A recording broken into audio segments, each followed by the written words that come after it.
Magandang araw po. Narito na po magiging lagay ng panahon ngayong araw na Martes, November 28, 2023.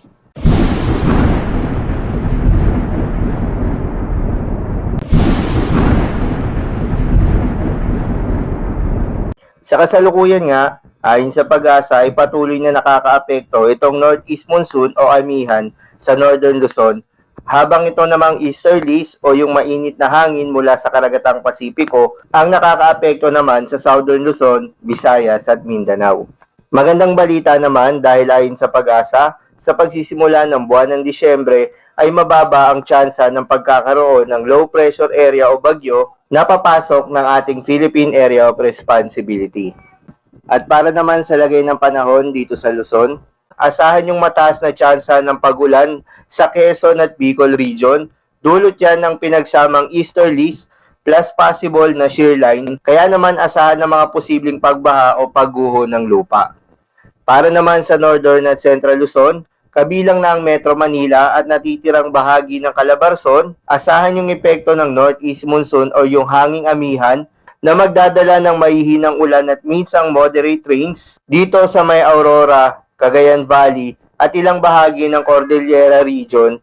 At dito naman sa western side kabilang ng Metro Manila, bahagyang maulap at minsang maulap na kalangitan at sasamahan lamang ng mga saglit na pag-ulan. Habang dito sa may Mimaropa, asahan yung bahagyang maulap hanggang sa maulap na kalangitan at mayroon ding tsansa ng mga localized thunderstorms o yung isolated rain showers lalo na sa Oriental Mindoro at Marinduque. Dumako naman tayo sa lagay ng panahon dito sa Visayas.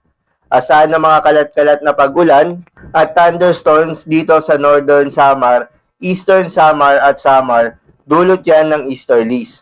Kaya naman posible ang mga pagbaha o pagguho ng lupa. Dito naman sa natitirang bahagi ng Visayas, asahan ng maulap at minsang maulap na kalangitan, nasasamahan lamang ng mga saglit na pag-ulan, dulot pa rin yan ng easterlies. Samantala sa Mindanao, maraming lugar ang magiging maaraw dahil yan sa easterlies at sasamahan lamang ng mga localized thunderstorms na nagtatagal lamang ng 1 o 2 oras, lalo na dito sa silangang parte ng Caraga region at Davao region.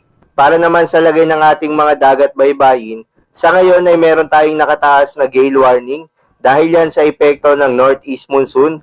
Dito po sa may Batanes, Ilocos Norte, northern coast of Cagayan, kabilang ng Babuyan Islands.